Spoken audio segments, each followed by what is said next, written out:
Hi, my name's Phil. I like talking about politics. And in this video, I'd like to pick up on something from PMQs today.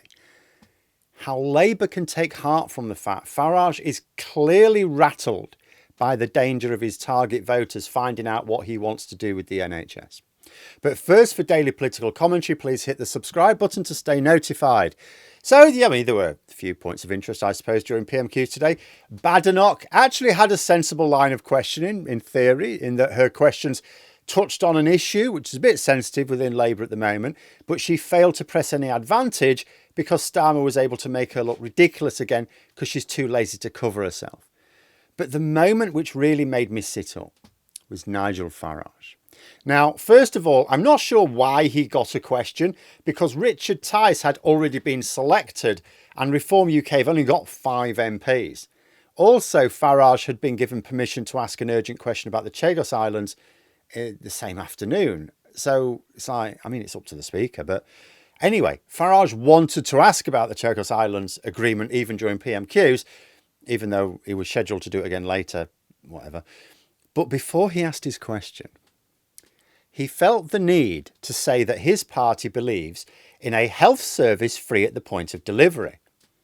Now, I can go over how we know this is a lie again in a moment, but let's first of all ask why Farage felt the need to make this statement when his question was about international matters. After all, Farage gets called out for a lot of things. He doesn't feel the need to deny them before asking completely unrelated questions. It's because he knows it's a threat to him. The voters he is trying to attract want a health service free at point of delivery. And so he must pretend that he does too, because if you look at polling, target reform voters, yes, absolutely, they're going to side with Farage on much of his immigration rhetoric, but the NHS is more important to them. Indeed, a big reason why so many people fall for Farage's immigration lines is because they believe the lies about immigrants making it harder to get NHS treatment. From their point of view, it makes sense. Oh, you've got more people in the country, therefore more people in the queue. It's like, no. There's a higher percentage of immigrants working in the NHS than being patients. So immigration makes it easier to get appointments and treatments. It's the Tories who made it harder. But neither Farage nor his party really believe in free at point of delivery healthcare. He has been recorded on camera talking about wanting to introduce private health insurance based on 2 different countries, both of which require payment. Rupert Lowe, he's the Reform UK MP. He was recently saying people should pay for their own healthcare and that the NHS should be dismantled. So it is provably not Reform UK position that we should have a healthcare system free at point of access. Rupert, final question. Would a Reform government ask the British people to pay for medical care in terms of improving the NHS? Well, personally, I think we should be allowed to opt out of the NHS and have some form of, scheme where we buy our own healthcare and take ourselves out of the NHS. There's a lot of ways in which you can actually solve the NHS. As we know, Jeremy, central planning never has and never will work. And what the NHS now is a centrally planned beast. It's like an animal on the back of productive Britain, and it's killing us. So somebody's got to grasp the nettle and sort it out.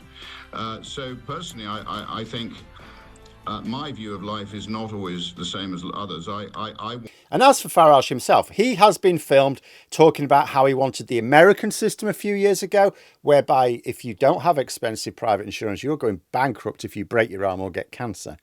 More recently, he recognised that even his supporters know the American system is shit. So he started talking about the French system. In reality, he doesn't want the French system, but even there you pay. When I mentioned this last time, I did get a few comments going, oh no, but I had this treatment, I had this operation, it didn't cost me. It's like, no. Major treatment doesn't cost you in France. That's why people don't go bankrupt. But the French also pay more than the British for that treatment in taxes. But you still pay to go to the GP. You still have to pay for your hospital bed. You get that money back, but you still have to pay it up front. You also have to pay to go to A&E. So neither the American nor even the French system is free at point of delivery. In France, the treatment is free. But the consultations for random illnesses and injuries are not. The system is based on covering the costs of major or chronic injuries and illnesses. So no risk of going bankrupt from the system, like I say.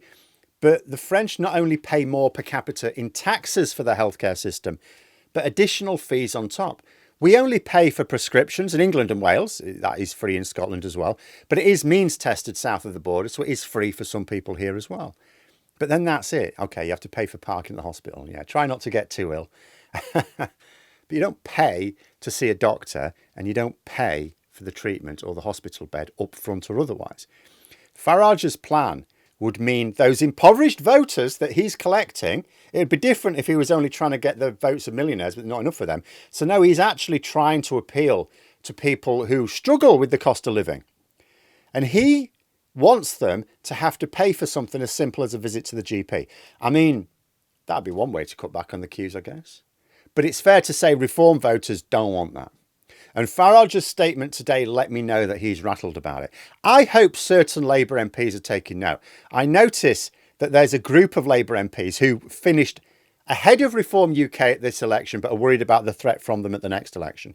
So they've formed this little group, which makes sense, but they're wanting to pressure the leadership into leaning into the anti-immigration lines more heavily as a way to counter Farage. But this is ridiculous. You don't take Farage on an immigration platform, no matter what you do in practice. It will never seem as good as what Farage can claim he would do from opposition. They should be taking Farage on the things that Labour are definitely going to deliver, because those MPs at the next election are going to have to stand not on what Labour say they're going to do, but what they have done, because they're now in power. They've got several years. They're going to change some things.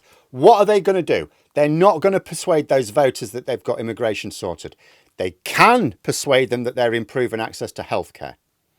So access to healthcare should be top of their list of things to talk to those voters about. Access to the NHS and the cost of living are the two top issues for those voters. In fact, indeed, for most voters, but certainly that group that is where there's a tussle between Labour and Reform UK. It's ahead of immigration. It's ahead of Brexit.